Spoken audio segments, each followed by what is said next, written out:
if you were just making a simple comparison and saying, I'm going to compare a farmer in 1944 versus a farmer in 2018. What is the difference in the impact the 1944 farmer was having on the land and the environment versus today's farmers?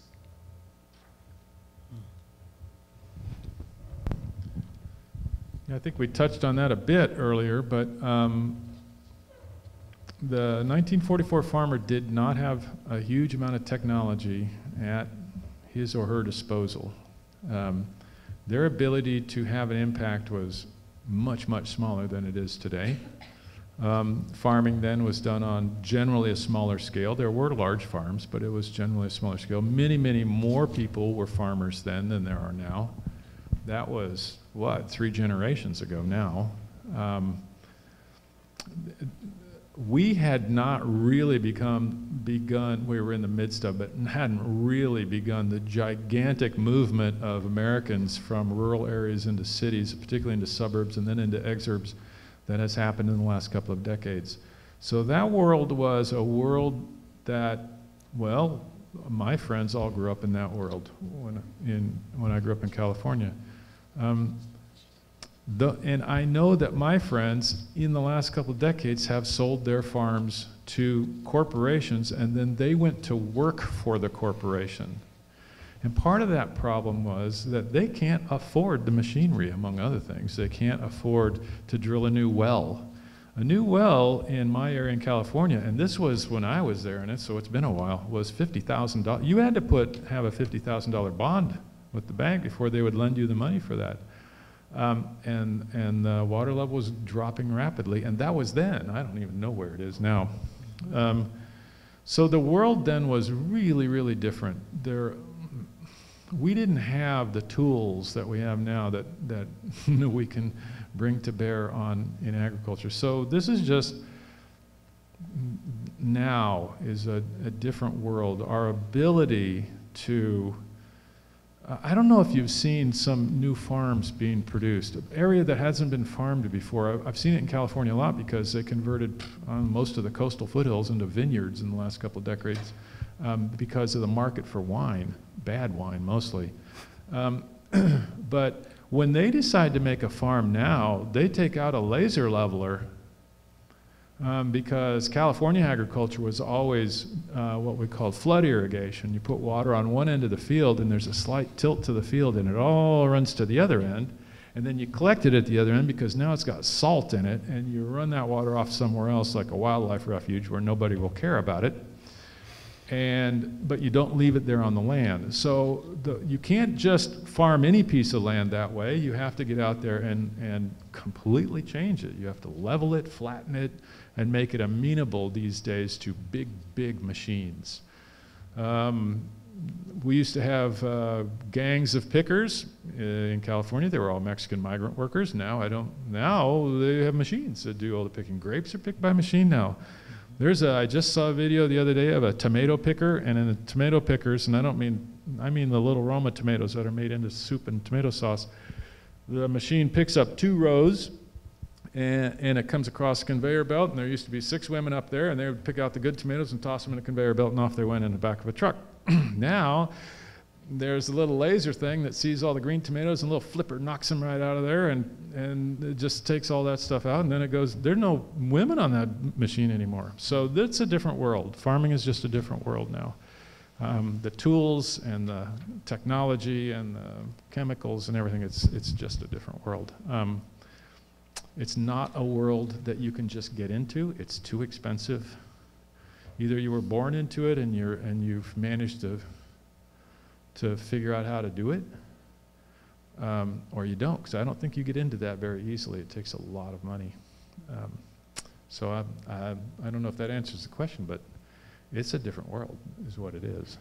Yeah. I'll just add a little bit to that. I mean, I think that, we don't want to romanticize what farming in the 1940s might have been like or was. It was hard work, but it's always been hard work, but there's some tremendous differences in terms of many things he's just mentioned. The pesticide load was hardly anything at all. Pesticides were just starting to be sort of pushed onto the system more, but it was very, more and more, most farms were still operating in a mostly organic fashion.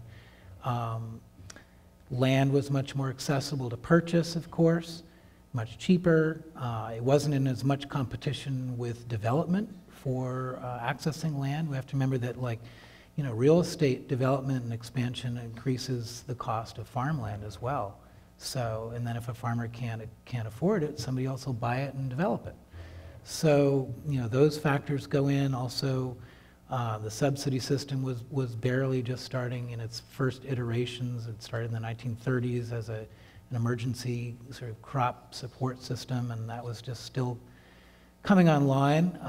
There was more of an opportunity for farmers to diversify. In fact, most farmers had diversified production, so their soil was much healthier, not only because it hadn't been exhausted by chemicals and fertilizers and pesticides for all these decades, not to mention tractors, and plowing, but also just that, they were rotating their crops and they had diversified production. If they had animals on their farm, they were often part of that cycle of life. They were feeding their own, some of their own food to their animals, and then the animals would feed the land. So there was much more of a natural systems cycle. And the biodiversity surrounding the farms was in much better shape, much stronger than it is now. And that, in turn, as people have spoken about, feeds into everything from pest control to pollinators to the rest of the ecosystem's health. So, some things might look better now. I would say that on the whole, I would prefer a farm from back then. It's in pretty rough shape where we are now. So regarding pollinators and bees and bugs and insects, what is going on with them, and is this something that we need to even be thinking about? Is this a concern? Has anything changed with insects and pollinators in the last 50 years, and do we need to be concerned about this? Well, even where I live up in Canada, there's been a big decline in bee populations. Mostly due, it looks like, to the new type of insecticide, neonicotinoids. How do you pronounce that? Neonicotinoids? Those ones. Also known as neonics, which is easier to say. So it's a class of new type of called systemic. So the actual toxin, much like a GMO, is actually in the plant. It's actually in the seed in this case, and when the seed grows, the plant contains the toxin.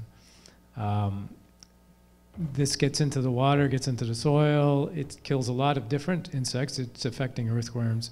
It's affecting a whole range of species it's not supposed to. So this has been a huge issue. It's been banned in much of Europe. Parts of Canada have now banned the use. I'm not sure what the status is here. Yeah, I can just add a little to that. I mean, the pollinator crisis is of huge significance to our food system and our ecosystem. They pollinate, apples, they pollinate fruit trees, they pollinate tons of different plants. They also replenish and pollinate just the surrounding ecosystem around a farm. So that also speaks to what is the pest environment around the farm? What is the bird environment around the farm? I mean, all these things are connected. I've done a little research and work on how the petrochemical industry has, led by Bayer and some other corporations, has been pushing back on any pollinator reforms. And so they've been really stifling attempts in the United States to ban neonics, as they're called. So efforts across the country, we did a report called Buzzkill. Friends of the Earth, I work with them, did this report looking at how across the country the industry was gumming up the gears of reform in legislatures across the country by not always just even opposing it, but just talking about how complicated the whole thing is. And they blame, what are they called, veromites, I think. There's these other, they come up with these other excuses. I'm not saying that there's nothing there to their explanations, but they're great at producing all these reports talking about how complicated, first they denied there was even a pollinator crisis. And then when that was undeniable, now their whole strategy has been to muddy the waters, and they've been doing it very effectively. I wondered if anybody knew what percentage of, for instance, the California water problem is engendered by Nestle's, for instance, who is getting paid to take the water out of California, bottle it and sell it all over the world, and whether there are any local, whether there's any local resistance to it. Does the governor have anything to say about it? Who passes laws about it? Now that's a Swiss or French company, Nestle's. And the water's going all over the world, and farmers in California need water. Where's the balance?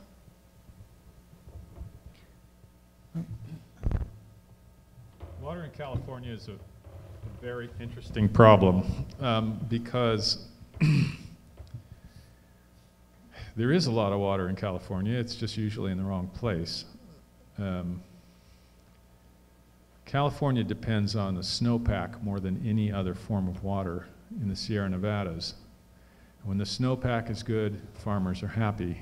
And the nice thing about the snowpack is that if you get a really good one like they did last year, it lasts for more than a year. It's slow release water. Unlike rain, rain fills reservoirs and then you can't put any more in, and then when it rains again, it has to go. You have to let it go. But snow is better. Snow is great. They got so much snow last year, they opened even ski lifts in October. I think the winter was so warm, I'm not sure any is left though this year. That's how warm last year's winter was. And the summer as well. The summer was unbelievable this year. Southern California and different places, Coachella Valley, Imperial Valley, they have water because they get water from the Colorado River. But unfortunately, and it's more than just the Nestle problem. One of the crops they make is alfalfa, and they sell the alfalfa to Japan so they can grow cows to make beef, so they can eat beef. And so the rest of California can say, hey, we're in a drought here and you're selling our water to Japan, but the water's in the wrong place. You can't get it up there where the almond trees are. That depends on snow melt. So you know, when someone's pumping the water and then shipping it out of the state or moving it around, things like that, I don't disagree that it's a problem, but I think in comparison to climate change, it's a smaller part than you might think. It's just, they've got some big fish to fry, and they don't have a big frying pan.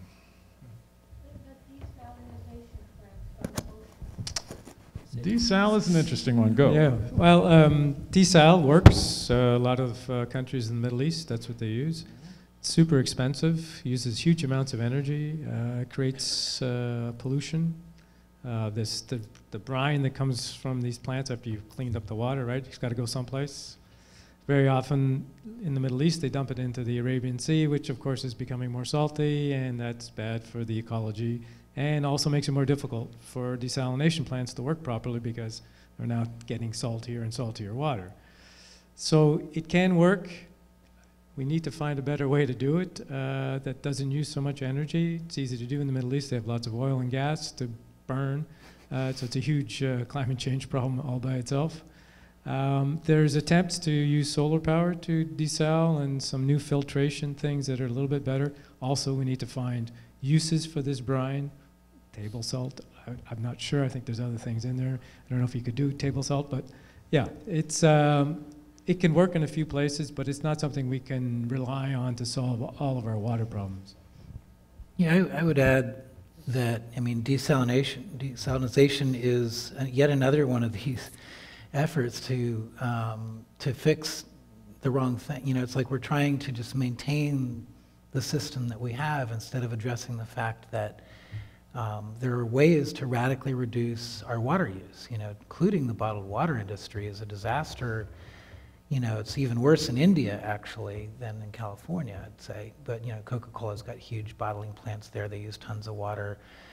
You have cases around the world of huge corporations privatizing whole entire water systems. You know, Bechtel in Bolivia is another one, and we have cases in the United States as well with more and more private corporate control over water systems. You know, and I mean, I remember doing a story in California years ago on a corporation called Cadiz, which is a water and food Agriculture Corporation, and they successfully managed to decimate the aquifers and underground water systems in the desert in order to divert water from Colorado River into the desert. So they had to develop these water diversion systems in order to farm crops that require tons of water in the middle of the Mojave Desert. So they're in the middle of doing this. They've been working on this for years, and they managed to succeed in getting their project through. And you know, this is just a classic example of somebody who had a lot of money, a lot of corporate power, had stacked water committees on county levels, even, you know, things like water boards and that kind of thing. So this is the kind of thing that we really also need to address, you know, before we start focusing on things like desalination, is, you know, definitely radically reducing meat consumption and dairy production and all of that, and farming the right things in the right places in the right ways. There's tons of well-proven drought-tolerant crops that have been going for centuries, way before GMOs were ever thought of. We've been speaking for a while. You guys have written 3 books. You speak very well. You're very articulate. It makes sense. What happens? I mean, you've spoken to a lot of people. You've done interviews. People have read your book. Maybe you've spoken to people at government agencies. There's a lot of people who are, you know, kind of outraged that a lot of the things you're saying. So what's I mean, there's a lot of honest people who want good things to happen. What's happened when you've shared this information with important, influential people? Is everyone just ignoring it, or what's the response? It seems like other people would react like we are and say, this is outrageous and we should be changing things. What's been your experience?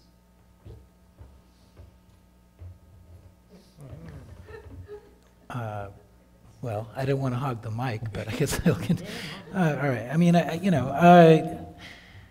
it's interesting. I mean, I think that things, you know, I spoke earlier about this. I think things are going in 2 directions at once. I think that knowledge and awareness is expanding in some really tremendous ways, and I think that alternatives, I hate to call them alternatives because they're really more like what we used to do in agriculture and farming, are rising up, and programs are rising up to gain access to those, whether it's urban farming or you know, farm-to-school programs, farm-to-hospital programs, all these other kinds of things that try to like connect those dots with sustainable production, people in need of good, healthy food, without doing large-scale industrial agriculture that pollutes the planet. So these things are happening.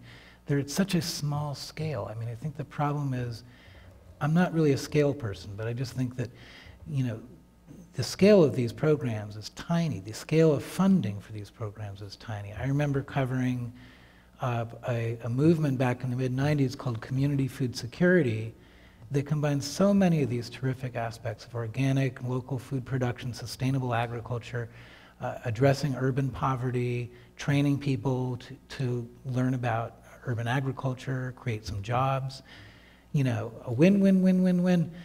And they lobbied for years. They finally got a bill passed in Congress and a funding stream. And they got $4.5 million nationwide. So it's like, imagine if, you know, they got 15 or 20 billion dollars instead of the agribusiness subsidies being in that direction. So it's like, these are, you know, that's why things are not changing nearly on the scale that they need to change, because the underlying, not just politics, but the economy of food, the corporate control over the food system, and really just capitalism. I mean, you know, whether we're going to develop a different system or not, we need to be honest about the ramifications of a capitalist system that has grown into what it is today, you know, with some policy help. But this is the natural byproduct of a capitalist system that is dominated increasingly by oligopolistic corporations that then have the economic and the political controls. We're not going to be able to, you know, they have the keys to the kingdom. It's like we can't seem to unlock that. So we have to break through that, and it might be pollinating up from the bottom on local and state levels. But I think that having that larger systemic approach is key. So in my case, it's when there's a water crisis, then people turn to my book because there's a whole bunch of tips on how to reduce your water use. And certainly people have come up to me and said, never realized, and I've done this now. I now shut off the tap when I'm brushing my teeth. I got a low-flow toilet, and so on and so forth. So a lot of practical things can be done to reduce water use. At the local level, again, when there's a drought, especially a prolonged one, people start to think about their water use very differently, and the communities get together and figure out ways to say, okay, we're gonna try and phase out lawns, because what the hell is grass good for anyways? And that kind of thing. So those are the changes I've seen since the book's been out for whatever, 3 years now, I guess. And more people are talking about water issues, albeit when I was in California during the drought year, just after my book came out, there wasn't a lot of interest, I have to say. I was very shocked. And it turned out when I asked around, they said, oh, well, we had some rain in December. I was like, it's like you're losing by 30 points in a basketball game and somebody on your team hits a 3-point shot, You didn't win. So it does take time, and unfortunately also takes crises to get us to change. I really do. I'm a firm believer that if you start small and you can point to demonstrations that work, you can point to groups that are doing the right thing, that you can collectively gain a lot of attention. But I also believe, and this is probably the bigger problem, is that you have to find an angel somewhere. I think Elon Musk is this brilliant guy. I love him because single-handedly, Tesla is going to change transportation in this country. And even if Tesla doesn't sell everybody an electric car, every other car company is now in competition with them to try to beat them at their own game. This is fantastic. This is the best thing ever. Because no one else could do this. No other car company was interested in electric cars, and now suddenly this guy's got one and he can beat you all.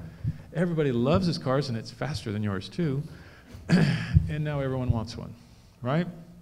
The other day, who was it? Amazon, Berkshire Hathaway, and somebody else came out and said, if the government's not going to come up with a decent overhaul of this of a medication plan, prescription medication, we'll just do it ourselves. We've got 2 million employees between the three of us. We're going to come up with our own system. We'll test it on ourselves, and if it works, we're going public with it. I think when the Warren Buffetts and the Bill Gates, he catches a lot of stick in this, for some of the things he's doing. But when someone with $1 billion comes along and goes, that's a good thing. Let's put our money there. It suddenly changes the entire dialogue. So although I think nothing works like local programs, but if you can get somebody like that to say, oh, I see, this is going on everywhere. I didn't realize there was this much interest in it. Then I think that's how you can turn the tide sometimes on something that's really big like this. Okay, why don't you each give us your closing thoughts, and we'll, any final thoughts that you want to share with us, and we'll close.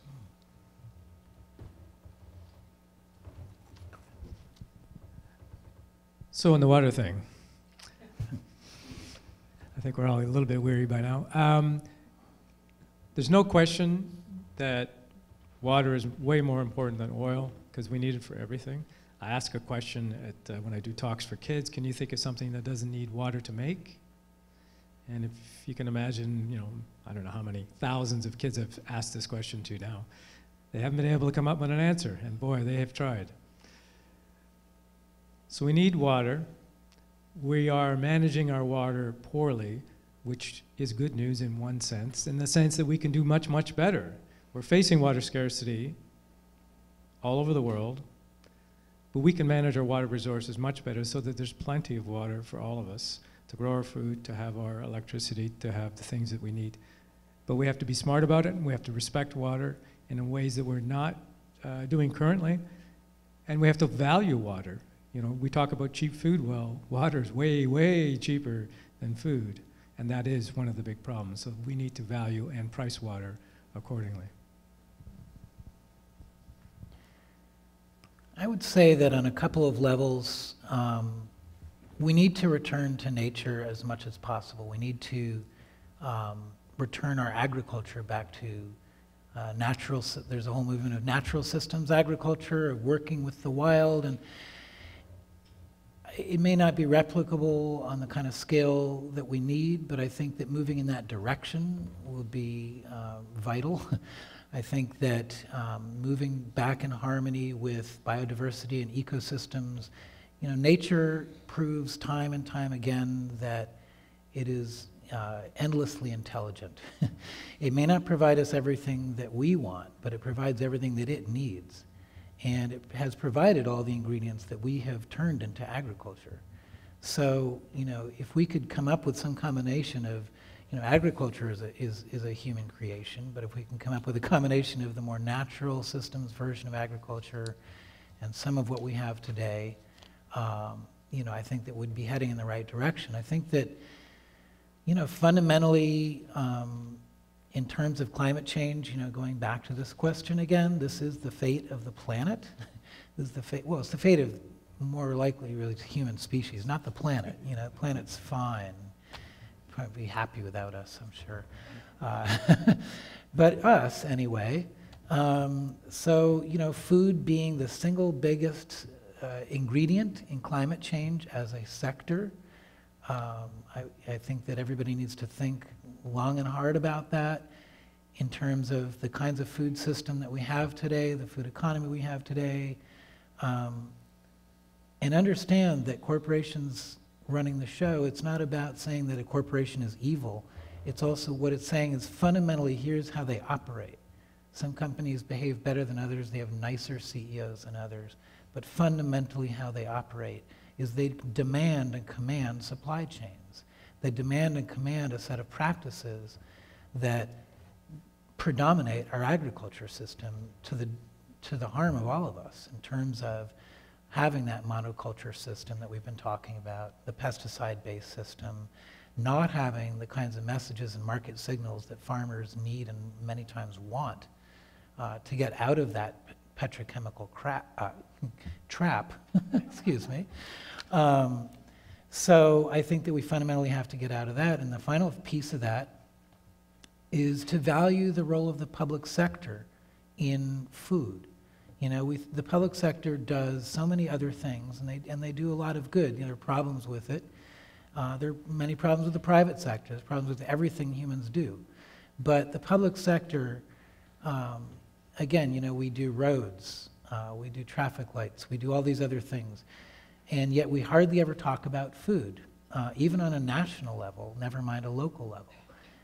So food and how food is produced and making it more sustainable, more climate friendly, and better for workers and farmers, all these things, needs to be put at the center of politics and the center of political discourse and conversations.